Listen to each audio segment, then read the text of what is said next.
الحمد لله نحمده ونستعينه ونستغفره ونؤمن به ونتوكل عليه ونعوذ بالله من شرور أنفسنا ومن سيئات أعمالنا من يهده الله فلا مضل له ومن يضلله فلا هادي له ونشهد أن لا إله إلا الله وحده لا شريك له ونشهد أن سيدنا ومولانا محمدا عبده ورسوله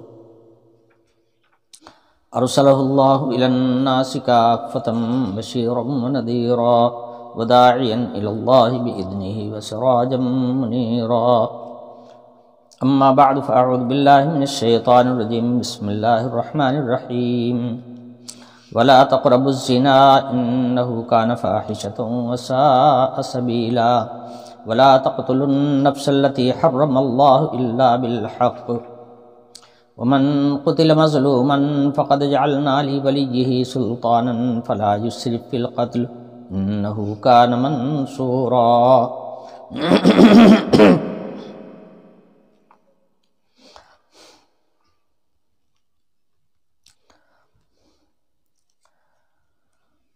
پچھلی کئی آیات سے ان اعمال خیر کا ذکر ہو رہا ہے جن کا اجر اور ثواب آخرت میں ملنے والا ہے، اور بنیادی طور پر میں نے عرض کیا تھا کہ یہ چیزیں آدمی کی طبیعت اور خواہش کے خلاف ہوتی ہیں، اس لیے ان امور میں آدمی سرکشی کی راہ اختیار کرتا ہے۔ اس لیے حق تعالی شانہ نے خصوصیت کے ساتھ ان احکام پر عمل پیرا ہونے کی تاکید بھی فرمائی اور اس کو اعمال آخرت بھی قرار دیا، تاکہ دنیا میں امن و امان، سلامتی اور اطمینان قائم رہے۔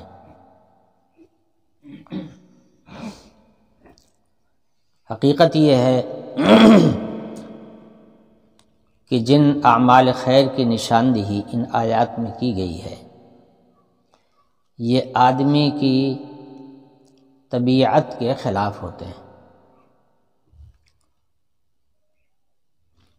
اور اس کے خلاف کارروائی پر آدمی کی خود طبیعت آدمی کو آمادہ کرتی ہے۔ انسان کی طبیعت یہ ہے کہ بھائی عبادت کرے اس کی جس کو دیکھے، جو دکھائی ہی نہیں پڑتا تو اس کی عبادت کیسے کرے؟ بس یہی بنیاد ہے شرک کی۔ اسی طرح سے ماں باپ اپنی بوڑھائی میں اولاد کے لیے بوجھ بن جاتے ہیں، ان سے کوئی فائدہ نظر نہیں آتا، تو آدمی اپنے لیے ان کو بوجھ محسوس کرتا ہے، اس لیے ان کی توہین بھی کرتا ہے، تذلیل بھی کرتا ہے، ان کو جواب بھی دیتا ہے، برا بھلا بھی کہہ دیتا ہے۔ غرض کی ماں باپ کی شان میں آدمی گستاخی اپنی اسی طبیعت کے تقاضے سے کرتا ہے، جانتا ہے کہ ان سے کوئی فائدہ اب نہیں ہے، تو ماں باپ کی مخالفت اور ماں باپ کی گستاخی شروع ہو گئی۔ اسی طرح سے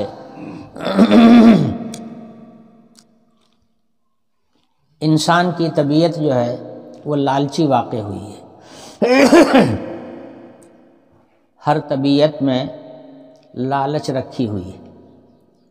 قرآن پاک کی آیت میں فرمایا گیا وَأُحْضِرَتِ الْأَنفُسُ الشُّحَّ،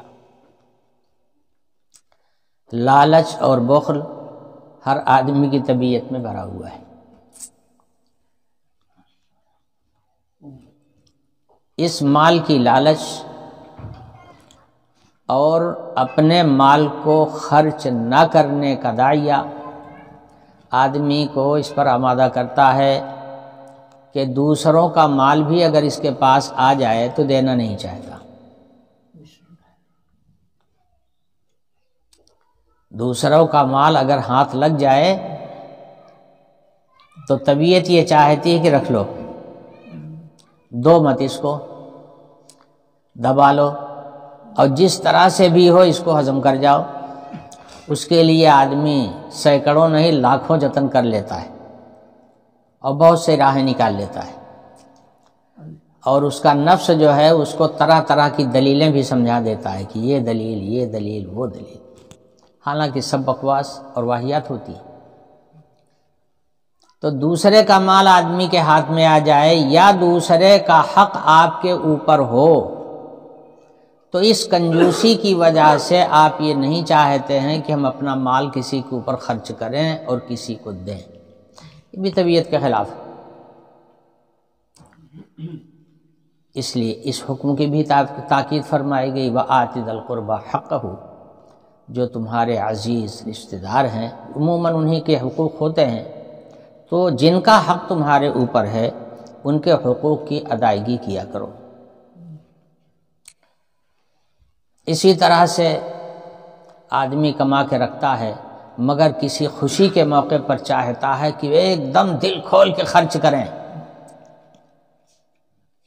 اور بڑے بن جائیں، بڑے لوگوں میں میرا شمار ہونے لگے، تو خوب دل کھول کر کے خرچ کرنا چاہتا ہے، اس کا نام ہے اسراف، چونکہ یہ بھی طبیعت کے تقاضے سے ہوتا ہے۔ اس لیے قرآن پاک کی اس آیت میں اس پر بھی پابندی عائد فرمائی گئی اور تاکید کی گئی کہ لا تبذر تبذیرا، اللہ کی جو نعمت ملتی ہے وہ نعمت بھی اللہ کی دی ہوئی ہے، اس کے خرچ کرنے کا جو اصول اللہ پاک نے بیان فرمایا اسی اصول کے مطابق خرچ ہونا چاہیے، فضول خرچی نہیں ہونی چاہیے، بے موقع اس کو نہیں خرچ کرنا چاہیے، بے جا نہیں خرچ کرنا چاہیے، امور معصیت میں نہیں خرچ کرنا چاہیے، ہو تو امور خیر میں خرچ ہو، اور خرچ بھی ہو تو بس اعتدال کے ساتھ ہو، فضول خرچی نہیں ہونی چاہیے، ضرورت بھر کا خرچ کر لو، اللہ کی نعمت ہے، ہاں وہاں خرچ کرو جہاں حکم ہے خرچ کرنے کا، وہاں خرچ کرو دل کھول کر کے۔ اسی طرح سے اس کا پھر پورا ضابطہ ہی بیان کر دیا گیا کہ نہ مٹھی ایک دم سے باندھ کے ہی رکھو اور نہ مٹھی ایک دم سے کھول ہی دو کہ ایک کو پیسہ تمہارے پاس نہ رہ جائے، اس کی بھی تاکید فرمائی گئی۔ اسی طرح سے جن لوگوں کی نظر دنیا پر ہوتی ہے، اور خاص طور سے وہ لوگ جو یہ سمجھتے ہیں کہ مال دولت اور دھن جو کچھ ملتا ہے وہ ہماری محنت اور کمائی سے ملتا ہے، آگے ان کا کوئی تصور نہیں ہوتا، وہ دنیا جو کچھ بھی ان کو ملتی ہے سمجھتے ہیں کہ سب میری جد و جہد اور میری محنت کا نتیجہ ہے، ان کا یقین اللہ کے دینے پر نہیں ہوتا۔ تو ایسے لوگ چھوٹے چھوٹے بچوں میں اور خاص طور پر لڑکیوں کی پیدائش میں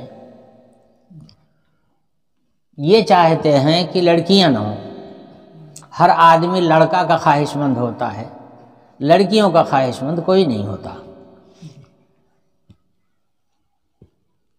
تو گویا لڑکیوں کا گھر کے اندر پیدا ہونا اور لڑکیوں کا گھر میں ہونا یہ بھی آدمی کے دل کے اوپر تھوڑا سا بار ہوتا ہے، طبیعت کے خلاف ہوتا ہے،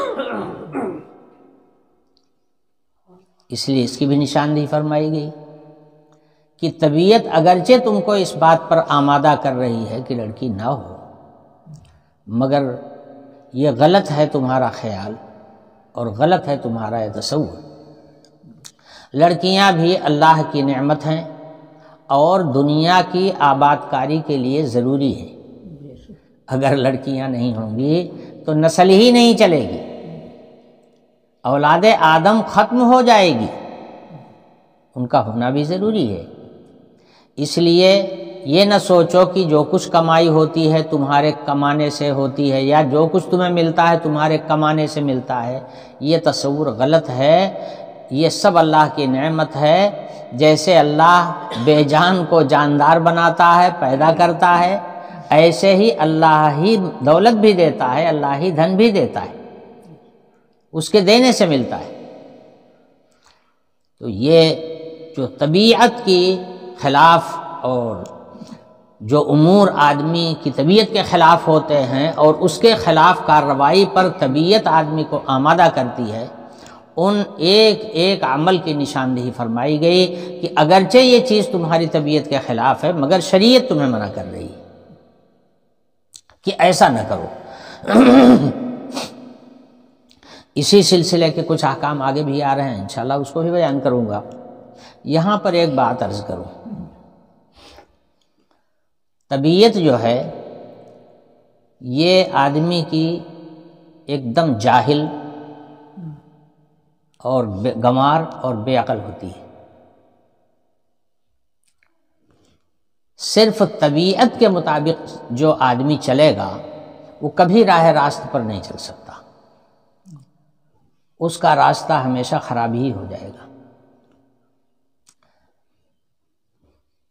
طبیعت آدمی کو صحیح راہ پہ لے کے نہیں چلتی، گویا طبیعت جو ہے وہ اندھی بہری گونگی لنگڑی ہے، بس خواہش ہوتی ہے ایسا ہونا چاہیے، وہ یہ نہیں جانتی ہے کہ صحیح بھی ہے کہ غلط بھی ہے، اس کا فائدہ ہوگا کہ نقصان ہوگا، آگے چل کر کے ہمیں کوئی بڑی پریشانی تو نہیں آ جائے گی سامنے۔ ان باتوں کو طبیعت بالکل نہیں سوچتی ہے نا۔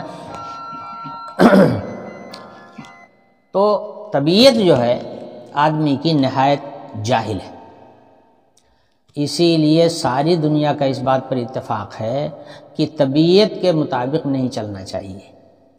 جو دنیا دار لوگ ہیں وہ ان کا بھی یہی فیصلہ ہے کہ طبیعت پر کبھی نہیں چلنا چاہیے بلکہ طبیعت کو عقل کے مطابق چلانا چاہیے، یعنی طبیعت کو عقل کے ماتحت رکھنا چاہیے، عقل چلے اور طبیعت کو عقل کے موافق چلانا چاہیے، عقل کو طبیعت کے موافق نہیں چلانا چاہیے، الٹا ہو گیا۔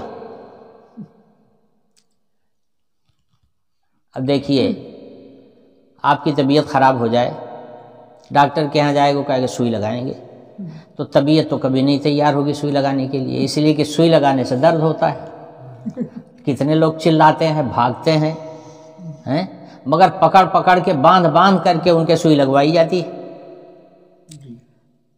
ماں باپ پکڑ کر کے اپنی اولاد کے سوئی لگواتے ہیں، تو اب کیا کہا جائے کہ ماں باپ اس کے ساتھ دشمنی کریں؟ بچہ تو یہی سمجھے کہ ہمارے ساتھ بہت بڑی دشمنی نبھا رہے ہیں، پکی دشمنی میرے ساتھ کر رہے ہیں کہ میرے سوئی بھونکوا رہے ہیں، مگر کون کہے گا کہ ماں باپ غلط کر رہے ہیں؟ ہر عقل مند یہی کہے گا کہ یہی ہونا چاہیے۔ پھوڑا ہو گیا آپ کے، ڈاکٹر کے پاس گئے، اس نے کہا آپریشن ہوگا، اب بتائیے آپریشن میں تو عضو کو کاٹ دیا جاتا ہے، اور کاٹنے پہ کتنا درد ہوتا ہے، جس کا کاٹا جاتا ہے اس سے پوچھئے۔ طبیعت تو کبھی نہیں تیار ہوتی کہ پھوڑے کا آپریشن کراویں، لیکن کیا کوئی عقل مند یہ کہے گا کہ پھوڑا لیے گھومتے رہو اور آپریشن نہ کراؤ؟ دنیا میں کوئی بھی نہیں کہے گا۔ کہنے کا مطلب یہ ہے کہ طبیعت کی خواہش پر جو آدمی چلے گا وہ کبھی صحیح راہ پہ نہیں چل سکتا، اس کا راستہ غلط ہو ہی جائے گا، وہ خود بھی تباہ ہوگا، دوسروں کو بھی تباہ کرے گا۔ طبیعت ایسی ہے جیسے بے لگام کا گھوڑا، چاہے جدھر چلا جائے، چاہے جس کو کچل ڈالے، چاہے جس کے اوپر چڑھ جائے، ایسی طبیعت ہوتی ہے۔ تو دنیا کے تمام لوگوں کا اس بات پر اتفاق ہے کہ طبیعت کو عقل کے مطابق چلانا چاہیے، عقل کو طبیعت کے ماتحت نہیں کرنا چاہیے، بلکہ طبیعت کو عقل کے ماتحت رکھنا چاہیے۔ اور انبیاء علیہم السلام کہتے ہیں کہ عقل جو ہے وہ بھی آدمی کو صحیح منزل تک نہیں پہنچاتی، وہ بھی آدمی کو گمراہ کرتی ہے، وہ بھی غلط کراتی ہے۔ صحیح رہنمائی کرنے والی جو چیز ہے عقل نہیں ہے، صحیح رہنمائی کرنے والی چیز ہے اللہ کی بھیجی ہوئی شریعت۔ صحیح رہنمائی اگر کرے گی تو نبوت کرے گی، اللہ کی بھیجی ہوئی شریعت کرے گی۔ اللہ تعالیٰ نے اسی لیے، اسی رہنمائی کے لیے انبیاء علیہ السلام کو دنیا میں پیدا فرمایا۔ اگر انبیاء علیہ السلام نہ آتے تو صحیح رہنمائی کسی کی ہو نہ پاتی۔ تو انبیاء علیہ السلام اور حق تعالی شانہ جنہوں نے پیدا کیا ہے، انہوں نے جو شریعت بھیجی ہے وہ اسی لیے بھیجی ہے اپنی عقلوں کو استعمال کرو، طبیعت کو عقل کے ماتحت رکھو، عقل کو استعمال کرو، مگر عقل رہنمائی لے شریعت سے۔ شریعت جو ہے وہ ہے رہنما، نبوت اصل رہنما ہے، عقل اصل رہنما نہیں۔ اب دیکھیے، عقل زیادہ سے زیادہ آدمی کو یہ کہے گی کہ کسی کا مال دیکھے گا تو چاہے گا کہ میں اس کو لے لوں، تو عقل زیادہ سے زیادہ اس کو اتنا سنبھالے گی کہ وہ یہ کہے کہ بھائی اس طرح سے نہ لو کہ بوال ہو جائے، تمام لوگ مخالف ہو جائیں، جھنجٹ ہو جائے، اس طرح نہ لو۔ پھر کیسے لے؟ چوری سے لے لو، نظر بچا کے لے لو، ایسے انداز سے لے لو کہ مال مل بھی جائے اور ہنگامہ بھی نہ ہو۔ عقل آدمی کو زیادہ سے زیادہ یہاں تک لے جائے گی۔ یہی وجہ ہے کہ دنیا میں دیکھ لیجیے اس وقت کیا ہو رہا ہے، نہ کسی کا مال محفوظ ہے، نہ کسی کی جان محفوظ ہے، نہ کسی کی آبرو محفوظ ہے۔ عقل مند لوگ ہیں، عقل سے کام لے رہے ہیں، عقل کا گھوڑا دوڑایا جا رہا ہے ہر چیز میں۔ تو مال دوسرے کا لے لو، دوسرے کی آبرو لے لو، دوسرے کی عزت پہ حملہ کر دو، مگر ایسے انداز سے کرو کہ کوئی بوال نہ ہو۔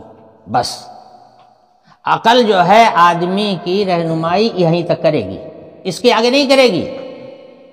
چنانچہ چوری چھپ کے طاقت کے بلبوتے پر آدمی ناجائز حرکتیں کر رہا ہے اور کرتا ہے، ہمیشہ کیا ہے۔ حق تعالی شانہ فرماتے ہیں کہ اس عقل کو شریعت کے ماتحت رکھو۔ عقل تو کہتی ہے کہ دوسرے کا مال، دوسرے کی عزت لے لو، مگر بوال سے بچا لو اپنے آپ کو، بس۔ اور شریعت کہتی کہ ہرگز نہیں، دوسرے کی ملکیت پر اگر تم نے ہاتھ بڑھایا تو یہ اللہ کو ناراض کرنے والا عمل ہے، اللہ اس سے ناراض ہوگا، اللہ نے منع کیا ہے۔ اب دیکھیے سارے دروازے بند ہو گئے، فساد کے اور بگاڑ کے جتنے دروازے تھے سارے کے سارے دروازے بند ہو گئے۔ اب دل بھی مطمئن رہے گا، معاشرہ بھی مطمئن رہے گا، سماج میں بھی امن اور اطمینان قائم رہے گا، کوئی کام غلط ہوگا ہی نہیں۔ ایمان کا مدار اس پر ہے کہ آدمی یہ سوچے کہ میں جو کام کر رہا ہوں اللہ میں دیکھ رہا ہے۔ جب ایمان اس کو اللہ کا استحضار کرائے گا اور اللہ کی حضوری کا احساس دلائے گا، اور یہ بھی جانے گا کہ شریعت کا حکم اس معاملے میں یہ ہے، کبھی قدم ہی نہیں بڑھائے گا، کبھی ہاتھ ہی نہیں اٹھائے گا، اس کے خلاف نظر نہیں اٹھائے گا، خود سوچے گا تک نہیں۔ تو اصل میں اصلی اطمینان اور اصلی سکون جو پوری دنیا میں قائم ہو سکتا ہے وہ شریعت کی بنیاد پر ہی قائم ہو سکتا ہے۔ شریعت کی پابندی ہر ایک پر لازم ہے، اس سے کوئی مستثنا نہیں۔ صاحب اقتدار ہو، بادشاہ وقت ہو، چاہے جتنا بڑا آدمی ہو، وہ بھی شریعت کا پابند ہے، اور ایک معمولی درجے کا بے کس اور ناتواں آدمی ہے وہ بھی شریعت کے حکم کا پابند ہے۔ تو پوری دنیا اگر شریعت کی پابندی کر لے تو اصلی سکون اور اصلی اطمینان پوری دنیا کو حاصل ہو جائے گا، اور فساد کے جتنے دروازے ہیں سارے کے سارے بند ہو جائیں گے۔ تو اصل ہے شریعت۔ انبیاء علیہ السلام کو اللہ تعالیٰ نے یہی شریعت لے کے بھیجا ہے۔ تاکہ ساری دنیا کو شریعت کا پیغام مل جائے اور ساری دنیا کے لوگ اپنی عقل کو شریعت کے ماتحت لے کر کے چلیں، طبیعت عقل کے ماتحت ہو اور عقل شریعت کے ماتحت ہو۔ اب انشاءاللہ اصلی سکون و اطمینان پوری دنیا میں پیدا ہو جائے گا، سمجھے؟ عرب کی سرزمین پر جناب رسول اللہ صلی اللہ علیہ وسلم تشریف لے آئے۔ اس وقت کا حال یہ تھا نبوت سے پہلے کہ نہ کسی کی جان محفوظ تھی، نہ کسی کا مال محفوظ تھا، نہ کسی کی آبرو محفوظ تھی، ایک بے اطمینانی کی شکل تھی۔ کوئی آدمی نکل جاتا تو یہ امید لے کے نہیں جاتا کہ واپس بھی آؤں گا کہ نہیں آؤں گا، اتنی نراج کی شکل تھی۔ حضرات صحابہ نے حضور اکرم صلی اللہ علیہ وسلم کے سامنے آ کر کے شکایتیں کی، یا رسول اللہ ایسا ہو گیا، ایسا فساد کو بیان کرتے، آج فلانی جگہ قتل ہو گیا، فلانے آدمی کو مار دیا گیا، فلانے کا لوٹ لیا گیا، یہ کیا گیا، وہ کیا گیا۔ حضور اکرم صلی اللہ علیہ وسلم نے ارشاد فرمایا کہ عدی تم نے ہیرا دیکھا ہے؟ ہیرا جو ہے یہ ملک شام کا کوفہ کے پاس میں ایک شہر ہے، بہت دور ہے وہاں سے۔ حضور نے فرمایا کہ یہ جو شریعت میں لے کے آیا ہوں، اللہ تعالیٰ اس شریعت کو اس پورے علاقے میں نافذ کریں گے، یہاں اسی شریعت کا دور دورہ ہوگا، اور جب اس شریعت کا دور دورہ ہو جائے گا تو تم دیکھو گے کہ ہیرا سے ایک عورت تنہا چلے گی، زیورات پہنے ہوئے ہوگی، اس کی عزت بھی ہوگی، سب کچھ ہوگا، تنہا آئے گی، خانہ کعبہ کا طواف کرے گی اور تنہا چلی جائے گی، اسے سوائے اللہ کے اور کسی کا خوف نہیں ہوگا۔ حضور نے فرمایا تھا۔ حضرت عدی کہتے ہیں کہ اللہ نے میری عمر میں برکت دیا اور میں نے اس منظر کو اپنی آنکھوں سے دیکھا، یہ سارا منظر میں نے اپنی آنکھوں سے دیکھا۔ لمبی عمر پائی ہے حضرت عدی بن حاتم نے۔ تو کہنے کا مطلب یہ ہے کہ شریعت جو آئی ہے وہ پوری دنیا کو سکون دینے کے لیے آئی ہے، امن و امان کی فضا قائم کرنے کے لیے آئی ہے۔ جناب رسول اللہ صلی اللہ علیہ وسلم نے کوئی فورس نہیں بنائی، کوئی پولیس حضور کے پاس نہیں تھی، کوئی فوج نہیں تھی، لوگوں کو جرائم سے روکنے کے لیے کوئی طاقت نہیں تھی، کوئی فورس نہیں تھی حضور کے پاس۔ کیا تھی؟ صرف شریعت کی طاقت تھی، صرف شریعت تھی، احکام شریعت، ایمان کی قوت تھی۔ وہی ایمان کی قوت حضور نے صحابہ کے دلوں میں پیدا کیا اور صحابہ کو پابند کیا کہ شریعت کو اپنا حاکم بناؤ، بس یہی وہ قوت تھی۔ پورے عرب میں ایک جرم کبھی نہیں ہوتا تھا، ایک جرم کبھی کہیں نہیں ہوتا تھا۔ پورا عرب کا ماحول امن اور شانتی کا مرکز بن گیا، اور اس کی برکتیں تو آج تک دیکھنے کو مل رہی ہیں، آج تک۔ تو کہنے کا مطلب یہ ہے کہ اصل چیز یہی ہے کہ اتباع شریعت ہونی چاہیے، اور اتباع شریعت کے لیے ایمان شرط ہے۔ ایمان نہیں ہوگا تو اتباع شریعت ہوگی نہیں۔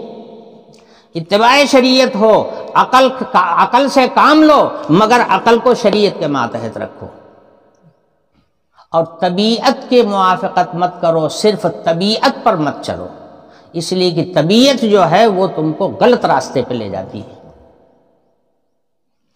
اب دیکھیے طبیعت کی بات آیت میں ارشاد فرمایا جا رہا ہے، لا تقربوا الزنا انہ کان فاحشۃ وساء سبیلا۔ پچھلی آیت میں فرمایا گیا تھا اولاد کو قتل مت کرو، اس لیے کہ تم یہ جانتے ہو کہ میں ان کو کھلاتا ہوں، میں ان کو پلاتا ہوں، میں ان کی ضرورت پوری کرتا ہوں، اسی وجہ سے تو لڑکیوں کو قتل کرتے ہو۔ اس سے منع فرمایا گیا کہ یہ حکم شریعت کے خلاف ہے۔ ایمان کا تقاضا یہ ہے کہ شریعت کے اس حکم پر عمل کرو، لہذا لڑکیوں کو زندہ درگور مت کرو۔ اب اگلی آیت میں فرمایا جا لا تقربوا الزنا، زنا کے قریب بھی مت پھٹکو۔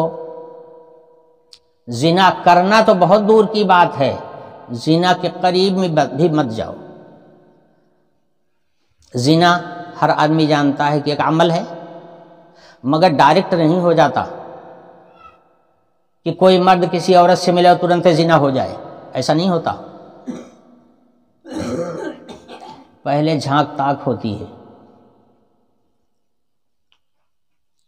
سمجھے، پھر بات چیت ہوتی ہے، اس کے بعد جسم کی قربت ہوتی ہے، آدمی ایک دوسرے سے قریب بیٹھنے کی کوشش کرتا ہے، ایک دوسرے کے قریب آنے کی کوشش کرتا ہے، جھانک تاک ہوئی، بات چیت ہوئی، میل جول ہوا، اٹھنا بیٹھنا ہو گیا، اب اس کے بعد جا کر کے کہیں زنا کا نمبر آئے گا، بہت سارے مراحل طے کرنے کے بعد۔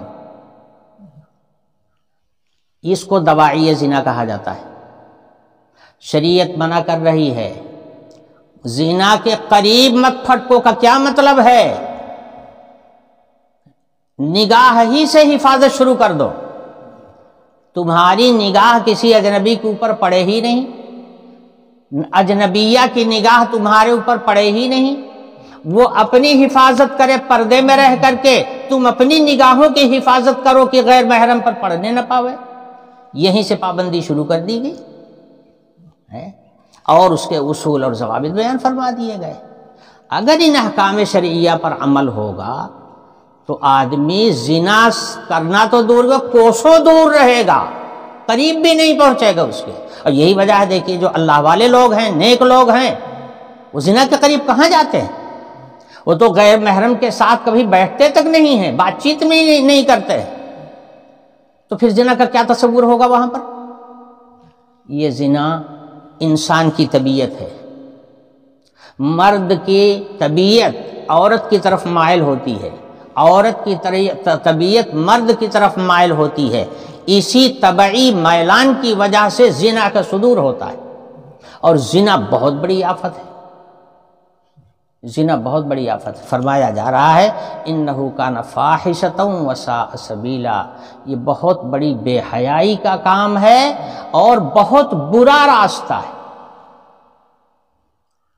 زنا کاری کے نتیجے میں دو خاندانوں میں مٹ بھیڑ بھی ہو جاتی ہے، لڑائیاں ہوتی ہیں، قتل و خون بھی ہوتا ہے، نسل خراب ہو جاتی ہے، نسل برباد ہو جاتی ہے، سمجھے؟ اور جو دشمنیاں جنم لیتی ہیں ایک دوسرے کے دل میں، وہ دشمنیاں عمر بھر ختم نہیں ہوتی، اتنا برا عمل ہے، مگر انسان کی طبیعت چاہتی ہے اس کو کرنے کو۔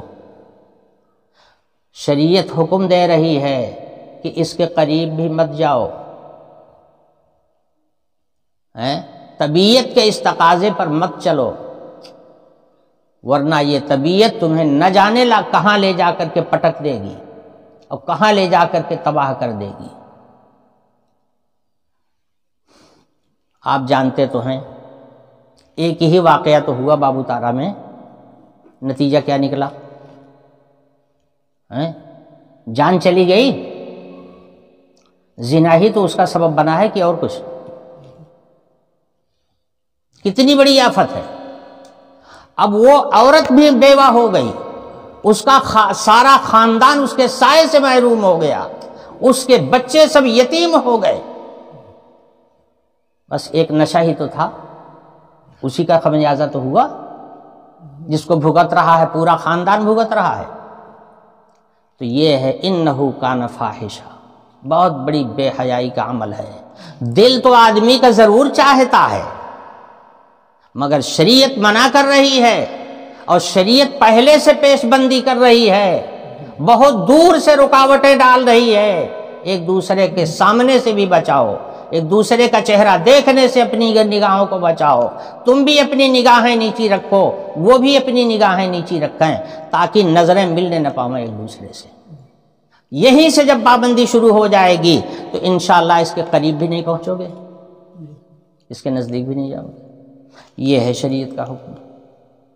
تو چونکہ یہ بھی طبیعت کے تقاضے سے ہوتا ہے، اس پر بھی بینڈ لگایا گیا، اس پر بھی پابندی عائد کی گئی، فرمایا گیا لا تقربوا الزنا انہ کان فاحشۃ وساء سبیلا، بڑا برا راستہ ہے، اس کو برا راستہ کہا گیا۔ یاد رکھیے گا، عورت اور مرد کا ناجائز تعلق، ناجائز کون ہے؟ جو شریعت کے حکم کے خلاف ہو۔ شریعت نے جائز تعلق کا راستہ مقرر کر دیا ہے، اسی راستے پہ چل کر کے ایک دوسرے سے تعلق قائم ہو سکتا ہے، اگر اس کے خلاف ہوا تو ناجائز۔ جو لوگ اس راستے پر چل پڑتے ہیں، دوسرے لوگ ان کو دیکھ کر کے اس کی نقل کرتے ہیں۔ اس لیے عام مسلمانوں کی یہ ذمہ داری بھی ہے کہ اگر کسی کو اس میدان میں بے راہ دیکھیں تو اس کی لگام کسیں، اس کی برائی ظاہر کریں، اس کو برا کہیں اور اس کو اس برائی سے روکنے کی تدبیریں اور کوششیں کریں، اور جو صحیح راستہ شریعت نے مقرر کیا ہے اس راستے پر چلنے پر اس کو پابند کریں، آمادہ کریں۔ یہ عام مسلمانوں کی بھی ذمہ داری ہے۔ اگر مسلمان اس کی جانب سے غافل رہیں گے تو یہ اتنا غلط راستہ ہے کہ ایک مچھلی پورے تالاب کو گندا کرتی ہے، ایک آدمی اس عمل کی شروعات کرے گا، دوسرا بھی نقل کرے گا، پھر تیسرا نقل کرے گا، جب کوئی گرفت نہیں ہوگی، کوئی پکڑ نہیں ہوگی تو پھر نہ جانے کتنے لوگ اسی کام کو شروع کر دیں گے۔ اتنا برا راستہ ہے یہ۔ راستہ ایک آدمی کے چلنے کا نہیں ہوتا، بہت سے لوگ چلتے ہیں اس پر، سبیلن کہا گیا راستہ۔ ایسا یہ عمل ہے کہ ایک راستہ کھول دیتا ہے دوسروں کے لیے، ایک ہی نہیں رہتا، دوسرے لوگ بھی اسی راہ پر چل پڑتے ہیں۔ اس لیے اس پر بڑی گرفت کی اور پابندی کی بھی ضرورت ہے۔ اس کے بعد دوسری آیت آتی ہے، آگے ارشاد فرمایا گیا لا تقتلوا النفس التي حرم اللہ الا بالحق۔ آدمی جب کسی پر غصے ہوتا ہے، کسی پر غضبناک ہوتا ہے اور طاقت بھی اس کے پاس ہو تو اپنی راہ میں رکاوٹ سمجھ کر کے اس کا قتل کرا دیتا ہے۔ دیکھ نہیں رہے ہیں آپ اس وقت دنیا میں کیا ہو رہا ہے؟ جو اقتدار کی کرسیوں پر بیٹھے ہوئے لوگ ہیں، جس کے متعلق انہیں یہ گمان ہو جاتا ہے کہ یہ میری راہ میں رکاوٹ ہے، کل یہ میرے لیے روڑا بن سکتا ہے، آج ہی اس کو راستے سے صاف کر دیتے ہیں۔ یہ ہے قتل نفس۔ اللہ تعالیٰ فرما رہے ہیں کہ جان میں نے پیدا کی ہے اور میں منع کر رہا ہوں کہ تم لوگ کسی کی جان پر حملہ مت کرو۔ اب اگر تم جان پر حملہ کرتے ہو تو گویا تم میرا مقابلہ کرتے ہو، میری شان میں گستاخی کرتے ہو، اور پھر اس پر پکڑ ہوگی کل آخرت میں۔ آخرت میں تو ہوگی ہی، دنیا میں بھی اس کی پکڑ ہو سکتی ہے اور اس کا خمیازہ تمہیں دنیا میں بھی بھگتنا پڑ سکتا ہے۔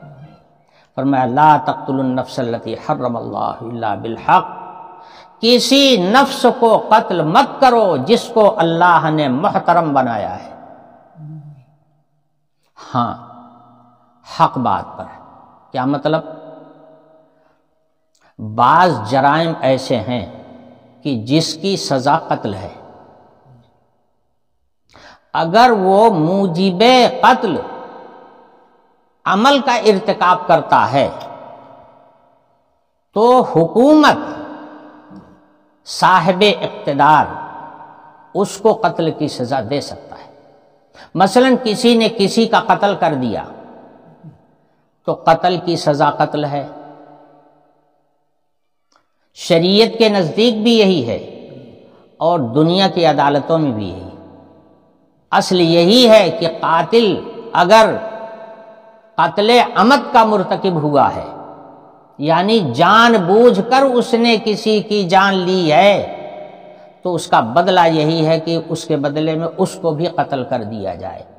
مگر یہ قتل کا ارتکاب عام لوگوں کا حق نہیں ہے، بلکہ یہ حکومت کے ذمہ داروں کا کام ہے۔ عام آدمی کی ذمہ داری صرف اتنی ہے کہ وہ اپنی نالش حکومت کے یہاں پیش کرے۔ اب حکومت کی ذمہ داری ہے کہ وہ مجرم کو پکڑے اور مجرم کو پکڑ کر کے اس کا قصاص دلاوے۔ سمجھے؟ بعض جرائم ایسے ہیں۔ ایسے ہی کوئی آدمی شادی شدہ ہو چکا ہے، اس کے بعد بھی وہ زنائے حرام کا ارتکاب کرتا ہے، تو شریعت اس کے لیے بھی یہی سزا مقرر کرتی ہے کہ ایسا بدذات انسان دنیا میں رہنے کے قابل نہیں ہے، اس کو ختم کر دیا جائے۔ اس کی سزا قتل ہے، مگر یہ قتل بھی عام لوگوں کی ذمہ داری نہیں ہے، عام لوگوں کے اختیار میں نہیں ہے۔ عام لوگوں کا کام یہ ہے کہ حکومت سے نالش کریں، اور یہ حکومت کی ذمہ داری بنتی ہے کہ حکومت اس مجرم کو گرفتار کرے اور اس کے بعد پھر اس کو قتل کی سزا دے۔ تو بعض جرائم ایسے ہیں جن کی سزا قتل مقرر کی گئی ہے، تو وہ قتل اگر اس جرم کے بعد ہو رہا ہے اور حکومت اپنے اختیار سے اس کو انجام دے رہی ہے تو یہ قتل ناحق نہیں ہے، اس لیے اس کو فرمایا گیا الا بالحق۔ عام آدمیوں کو کسی کے اوپر ہاتھ اٹھانے سے منع کیا جا رہا ہے، لیکن اگر کوئی ایسی حرکت کر چکا ہے اور صاحب اقتدار اس کو اس کے کیفر کردار تک پہنچانے کے لیے درپے ہے تو اس کی اجازت ہے۔ الا بالحق کا یہی مطلب ہے۔ خلاصہ کلام یہی ہے کہ تم اگر کسی کو اپنے لیے مضر سمجھتے ہو تو اس کو قتل کر ڈالنا چاہتے ہو، شریعت منع کر رہی ہے، ہرگز قتل کا اقدام مت کرنا۔ لا تقتلوا النفس التي حرم اللہ الا بالحق ومن قتل مظلوما فقد جعلنا لولیہ سلطانا فلا یسرف فی القتل انہ کان منصورا۔ اور اگر بالفرض کسی آدمی نے کسی کا قتل کر ہی دیا تو شریعت اس کے ورثہ کو اس کی اجازت دیتی ہے کہ وہ اپنی حکومت سے درخواست کر کے اس کو بھی سزا دلائیں اور اس کو قتل کرائیں۔ یہ اجازت عام لوگوں کو ہے، مگر جب اس کا قتل ہونے لگے مجرم کا تو اس میں بھی اعتدال قائم رکھا جائے، برابری کا خیال رکھا جائے۔ یہ نہیں ہے کہ اس نے تو صرف قتل کیا تھا اور آپ نے قتل کیا تو اس کا ہاتھ پیر بھی کاٹ لیا، مسلح کر دیا اس کے بدن کا۔ یہ آپ کی جانب سے اسراف ہو رہا ہے، زیادتی ہو رہی ہے۔ تو قتل کا بدلہ اگر قتل کے ذریعے سے لیا جا رہا ہے تو اس میں بھی اسراف کی گنجائش نہیں ہے۔ یہ سب اصول اور احکام ہیں، چونکہ طبیعت ایسی چیزوں پر آدمی کو آمادہ کرتی ہے، اس لیے صرف اس بنیاد پر کہ اللہ کا حکم ہے ان اعمال سے آدمی اپنے اوپر کنٹرول کرے، اپنے آپ کو روکے، ان جرائم کا ارتکاب نہ کرے۔ یہ ایسے اعمال خیر ہیں جس کا اجر حق تعالی شانہ دنیا میں بھی دیں گے اور آخرت میں بھی دیں گے۔ وآخر دعوانا الحمدللہ رب العالمین۔